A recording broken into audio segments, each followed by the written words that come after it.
Hi అండి, welcome to Sunitha TV. నేను సునీతని మాట్లాడుతున్నా. ఇప్పుడు మాట్లాడుతుంది ఏంటంటే 2 days నుంచి ఎక్కడ చూసినా వైష్ణవి వైష్ణవి వైష్ణవి అదే టాపిక్ అండి.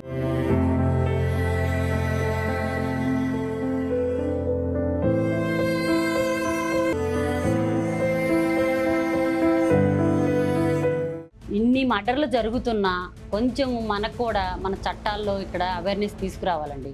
ఎవరైనా కొంచెం పెద్దవాళ్ళు ముందుకొచ్చి ఇట్లాంటి విషయాల గురించి కొంచెం సీరియస్గా, ఎందుకంటే అప్పుడు యాసిడ్ దాడి జరిగితే వైఎస్ రాజశేఖర గారు ఉన్నప్పుడు ఇమీడియట్లీ ఎన్కౌంటర్ జరిగింది. మళ్ళీ మొన్న చూసుకుంటే దిశాని హత్య కేసు అప్పుడు కూడా అలాగే జరిగింది, స్పాట్ ఎన్కౌంటర్. అలాంటి ఏమన్నా మళ్ళీ ఇప్పుడు ఇలాంటి విషయాలు కూడా, ఎందుకంటే రీసెంట్గా ఎక్కడ చూసినా ప్రెగ్నెంట్ లేడీస్నే టార్గెట్ పెడుతున్నారు. ప్రేమిస్తున్నారు, పెళ్లి చేసుకుంటున్నారు, కడుపు చేస్తున్నారు, చంపేస్తున్నారు. చిన్న చిన్న పిల్లల్ని వాళ్ళు ఏం పాపం చేశారని ఇంకా లోకం చూడండి. పసికందులు చంపనీకి వాళ్ళకి ఎలా మనసు వస్తుందో తెలియదు. అలాంటి క్రూర మొగాల్ని ఇప్పుడు కొత్త చట్టాలు ఏమైనా ఉంటే తీసుకొచ్చి ఎన్కౌంటర్ చేసేయాలండి స్పాట్లో. అది కూడా ఎలా అంటే పబ్లిక్లా చేయాలి. ఇప్పుడు మనకి సౌదీ, దుబాయ్ అక్కడ ఎట్లా జరుగుతున్నాయో ఇక్కడ మన ఇండియాలో కూడా అలాంటి కొత్త చట్టాలు ఏమైనా ఉంటే తీసుకొచ్చి స్పాట్లో ఎన్కౌంటర్ చేయాలి. ఎందుకంటే ఆ తల్లి ఎంత నరకం అనుభవించుంటుంది. ఒక నిండు ప్రాణాన్ని మోస్తూ కడుపులో ఆ బిడ్డ కత్తిపోట్లతో గాయాలు చేసి చంపేశారంటే 2 ప్రాణాలు ఎంత గిలగిల కొట్టుకొని చనిపోయింది. అది ఊహించుకుంటేనే మనకి ఎంత బాధ అనిపిస్తుంది అంటే అంత బాధ అనిపిస్తుంది. అలాంటిది ఆ అమ్మాయి అనుభవించుంటుంది. కత్తితో పొడిసి చంపాడు అంటే అమ్మ ఎంత నరకం అనుభవించుంటుంది. అలాంటి నరకం వాడు కూడా చూడాలి. వాడు పోతున్నారు జైల్లో హాయిగా మేపుతున్నారు. ఏంటి ప్రయోజనం? ఎవరు మారుతారు జనాలు చెప్పండి? అందుకే మన కొత్త చట్టాలు ఉంటే కొంచెం లాయర్లు కానీ జడ్జెస్ కానీ కొంచెం మన ప్రభుత్వం కానీ ముందుకొచ్చి ఏమైనా కొత్త చట్టాలు తీసుకొచ్చి ఇలా చేసే వాళ్ళకి, లవ్ మ్యారేజ్ చేసుకుని ఒక అమ్మాయిని మోసం చేసి చంపే వాళ్ళకి, అది ఆడపిల్లైనా సరే మగపిల్లాడైనా సరే, ఇలా ప్లాన్ చేసి మర్డర్లు చేసే ప్రతి ఒక్కరికి ఎన్కౌంటర్ని చేయండి. ఒక 4-5 ఎన్కౌంటర్ చేయండి. 5వ వాడు మారుతారో లేదో చూడండి కంపల్సరీ. ఎక్కడా లేవు ఇలాంటి మర్డర్లు, ఇలాంటి రేపులు, ఇలాంటివి మన ఇండియాలో తప్ప. దీని గురించి ఎంతోమంది మాట్లాడుతున్నా కూడా ఎందుకో ఇంకా మారట్లేదు, కొత్త చట్టాలు తీసుకురావట్లేదు. ఎక్కడైనా చిన్న చిన్న విషయాలకి హైలైట్ చేసి ఛానల్ వాళ్ళు కూడా అక్కడ అది ఇక్కడ ఇది అని అంత హైలైట్ చేసేవాళ్ళు ఇలాంటి విషయాలు ఎందుకు హైలైట్ చేయట్లేదు? చట్టం మారేంత వరకు ఇలాంటివి జరిగినప్పుడు పెద్ద రేవంత్ రెడ్డి సార్ దగ్గరికి వెళ్ళేటట్టు చేయండి ఇది. ఎందుకంటే రేవంత్ రెడ్డి గారు ముఖ్యమంత్రి గారు కూడా ఒక ముందుకు స్టెప్ తీసుకొని ఇంతమంది ప్రెజర్ పెడుతున్నారు అని చంపేయాలి అనేదాకా. అప్పుడు దిశకి ఎట్లా ధర్నాలు చేశారు, అలాగే ఇప్పుడు కూడా ధర్నాలు చేయండి. ఎవరైనా ముందుకు రండి. చట్టంలో మార్పులు తీసుకొచ్చేంత వరకు వదలొద్దు వాడిని. ఎందుకు వాడిని అరెస్ట్ చేసి మేపుతున్నారు? పందిని మేపినట్టు మేపుతున్నారు. ఒక పిల్లాడు తప్పు చేసే తల్లిదని కూడా అదే పని చేశారు అంటే ఇంకొక పిల్లైనా భయపడుద్ది. నేను అమ్మాయిల గురించి అంటలేదు, ఒక అబ్బాయిల గురించి అంటలేదు. అమ్మాయిలు కూడా చాలా మంది తప్పు చేస్తున్నారు. అబ్బాయిలు లవ్ మ్యారేజ్లు చేసుకుంటున్నారు. మొన్న ఒక అమ్మాయిని చూస్తే 3 పిల్లల్ని విషం పెట్టి చంపేసింది. అది ఎంత దారుణం అండి. పెళ్లి చేసుకొని 20 సంవత్సరాలు కాపురం చేసి 3 పిల్లలకు కని నువ్వు ఎవరో నిన్నగాక మొన్నగాక పరిచయం చేసిన ఒక ముఖ్యమంత్రి లవర్ కోసం 3 పిల్లలను చంపింది. అట్లాంటి వాళ్ళు కూడా ఉరి తీయాలి. ఒక మగవాళ్ళే టార్గెట్ అని నేను చెప్పట్లేదు. ఆడపిల్లలు కూడా తప్పు చేస్తే ఉరి తీయాలి. ఆ మగపిల్లలైనా ఉరి తీయాలి, ఆడపిల్లలైనా ఉరి తీయాలి. ఏంటంటే కొత్త చట్టాలు తీసుకురావాలి, జనాల్లో అవేర్నెస్ పెంచాలి. ఇది ఎక్కడ దాకా వెళ్ళాలంటే ఏదో 2 రోజులు టాపిక్ మాట్లాడుకోవడం, యూట్యూబ్లలో అక్కడ ఇక్కడ హైలైట్ చేయడం, తర్వాత మళ్ళీ ఇంకో మ్యాటర్ అవ్వడానికి అయిపోవటం. ఇలా కాకుండా ఆ తల్లికి న్యాయం జరగాలి అంటే వాడికి ఇమీడియట్లీ శిక్ష పడాలి. ఎన్కౌంటర్ చేస్తారా, ఉరి శిక్ష చేస్తారా, అది పబ్లిక్ వదిలేస్తారా? ఇమీడియట్లీ శిక్షలు అమలు చేయాలి. ఇప్పుడు మనకి ఏ సినిమాలో చూసినా కూడా ఇమీడియట్లీ శిక్షను అనుభవించాలని చెప్తున్నారు కానీ సినిమా వరకే, కానీ అది వాస్తవానికి వస్తే ఎక్కడా జరగట్లేదు. ఇప్పుడు అంత ఎందుకండి? ప్రత్యూష చచ్చిపోయి ఎన్ని రోజులండి? అంత పెద్ద హీరోయిన్ చనిపోతేనే న్యాయం జరగలేదు. మామూలు మనుషులకు ఇంకా ఎక్కడ న్యాయం జరిగిద్దండి? 20 సంవత్సరాలు ఆ తల్లిదండ్రులు సపోర్ట్ చేయకపోతే ఆ తల్లిదండ్రులకు తెలుసు కదా ఆ అమ్మాయిని రేప్ చేసి చంపాడు అని, కానీ వాళ్ళు సపోర్ట్ చేశారు. ఆ అబ్బాయిని బెయిలేసి బయటకు తీసుకొచ్చి ఆ కోర్టు ఈ కోర్టు అని తిప్పి చివరికి 2 సంవత్సరాల శిక్షతోనే బయటకు వచ్చేసాడు. ఆ తల్లికైతే ఇప్పటికీ కడుపుకోతే ఉంది కదా. 20 సంవత్సరాల నుంచి ఆ తల్లి ఇప్పటికీ నాకు న్యాయం జరగలేదు అని ఏడుస్తూనే ఉంది.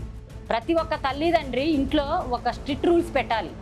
ఏంటంటే అది పోలీసు వాళ్ళు బయటకు వెళ్తే హెల్మెట్ లేకపోతే ఎలా పట్టుకుంటారు, తాగిపోతే డ్రంక్ అండ్ డ్రైవ్ ఎట్లా దొరుకుతారని, అట్లా పిల్లలకు కొంచెం బయటకు వెళ్తే భయం కలుగుతుంది. తల్లిదండ్రులు కూడా బండి ఇవ్వడానికి ఎందుకు ఆలోచిస్తున్నారు? అమ్మో మా పిల్లడికి లైసెన్స్ లేదు, బయటకు వెళ్తే పట్టుకుంటారు. అదే భయం పిల్లలకి ఇంట్లో మనం నేర్పించాలి. అరే నువ్వు బయటకు వెళ్ళి ఏదైనా తప్పు చేసి వస్తే నేను నీకు శిక్ష వేస్తా. ఒక అమ్మాయిని ఏదైనా రూడ్గా మాట్లాడమంటే నేను నీకు శిక్ష వేస్తా. అవును, అమ్మాయిలు బట్టలు అలా వేసుకుంటారు ఇలా వేసుకుంటారు అని ప్రతి ఒక్కసారి అమ్మాయిలను టార్గెట్ చేసి మాట్లాడతారే. అమ్మాయి ఎలా బట్టలు వేసుకుంటే ఏంటండి? నీ చూసే చూపు మారాలి ముందు. నీ చూసే చూపు వంకరగా లేకపోతే అమ్మాయి ఏ బట్టలు వేసుకుంటే నీకెందుకు? ఒక కెమెరామెన్ షూట్ చేస్తే ఇక్కడ దాకా షార్ట్లు వేసుకున్నా షూట్ చేస్తాడు, బిగినీలు వేసుకున్నా షూట్ చేస్తాడు. ఆయన వేరే ఉద్దేశంతో చేస్తాడా? ఆయన ప్రొఫెషనల్గా ఎట్లా చూస్తాడు? ఇక్కడ షూట్ మంచిగా వచ్చిందా లేదా అనే చూసి ఆయన టార్గెట్ దాని మీదే పెడతాడు. అలాగే మన పిల్లలకు కూడా అరే అమ్మాయి ఎలా బట్టలు వేసుకుంటే నీకెందుకురా, నీ చూపు సరి చేసుకో, నీ చూపు ఎలా బట్టలు వేసుకుంది అన్నది కాదు. ఆ అమ్మాయిని గౌరవించాలి, అమ్మాయి లెక్క గౌరవించాలి. ఆమె వేసుకునే బట్టల బట్టి నేను ఆమె బట్టలు వేసుకుంటే నాకు మూడు వచ్చింది, లేకపోతే నా బట్టలు వేసుకుంటే నేను ప్రేమించాను, ఆమె అందాన్ని చూసి ఇష్టపడ్డాను, ఇది కాదు. మనసును చూసి ఇష్టపడండి, అందాన్ని చూసి ఇష్టపడడం కాదు. ఆమె ఎలాగైనా వేసుకుంటుంది, ఆమె బట్టలు ఆమె ఇష్టము. అది నువ్వు మార్చాలంటే ఎప్పటికీ మార్చలేవు. నీ చూపు మార్చుకో, నీ మనసు మార్చుకో. ఇప్పుడు మన ఇంట్లో కూడా ఒక అక్క చెల్లె ఉంటుంది, మన అక్క కూడా నైట్ ప్యాంటు షార్ట్ వేసుకుంటుంది. నువ్వు తప్పుగా చూస్తావా? అది తప్పే కదా. బట్టలలో లోపమని ఎంతసేపు నా బట్టలు వేసుకోవడం తప్పని కూడా కొందరు వాదిస్తుంటారు. అది నేను కాదనట్లేదు, ఎవరిష్టం వాళ్ళది బట్టలు వేసుకుంటారు, అది కాదనట్లేదు. కాకపోతే మన చూపు మారాలి, మగాడి చూపు మారాలి. ఆమె ఎట్లా అన్నా ఉండని, మనం చూసే చూపు ఒకటే. ఆమె ఆడపిల్ల, మన చెల్లితో సమానం, లేకపోతే మన సహోదరితో సమానం అని మనం సహోదరి భావంతో చూసిన ప్రతి ఒక్క మగాడు ఎప్పటికీ ఏ ఆడపిల్ల మీద దురుద్దేశంతో పాటించడు. మన చూపు మారాలి, మన మనసు మారాలి. సమాజం ప్రతి ఒక్కరు కూడా అమ్మాయిల్ని టార్గెట్ చేసి ఆమె అట్లా బిహేవ్ చేస్తుంది, ఇట్లా బిహేవ్ చేసింది, మగవాళ్ళు అందుకే కదా అట్లా ప్రవర్తిస్తున్నారు అంటున్నారు. కానీ మగాళ్ళు మంచిగా ఉంటే అమ్మాయి కూడా మంచిగా మారిద్ది కదా. ఇప్పుడు అబ్బాయిలది తప్పు అనట్లేదు నేను, అమ్మాయిలు కూడా తప్పు ఉంటుంది కాదనట్లేదు. ఇద్దరు వైపు ఉంటేనే ఇప్పుడు రెండు చేతులు కొడితేనే సప్పట్లు వస్తాయి, ఒక చేతితో ఎన్ని కొట్టినా రావు. కాకపోతే ఏంటంటే అమ్మాయిల్ని మనం టార్గెట్ చేయకుండా, అబ్బాయిల్ని టార్గెట్ చేయకుండా ఇద్దరిలో మార్పు రావాలి. ఇప్పుడు అబ్బాయిలే తప్పు చేస్తున్నారు, అమ్మాయిలు తప్పు చేయట్లేదని కాదు. అమ్మాయిలు కూడా కొంచెం మితిమీరిన చేయటం కొంత అమ్మాయిల్లో కూడా ఉంది. ఆ బట్టలు కూడా మరీ బయటికి వెళ్ళినప్పుడు కొంచెం తల్లిదండ్రులు నేర్పాలి. అమ్మ కొంచెం నువ్వు బయటికి వెళ్తాను, ఇంట్లో ఎట్లన్నా ఉండు, బయటికి వెళ్ళినప్పుడు కొంచెం డీసెంట్గా పద్ధతిగా వెళ్ళు. ఎందుకంటే సరే ఇప్పుడు మన ఇంట్లో ఉన్నట్టు బయట సమాజం ఉండదమ్మా. ఒక మగాడు ఉన్నట్టు ఒక మగాడు ఉండడు. మనం ఎందుకు వాళ్ళకి అవకాశం ఇవ్వాలి? మనం వేసుకునే డ్రెస్సును బట్టి ఎదుటోడు మనకాడ బ్యాడ్కి ఎందుకు చూడాలి?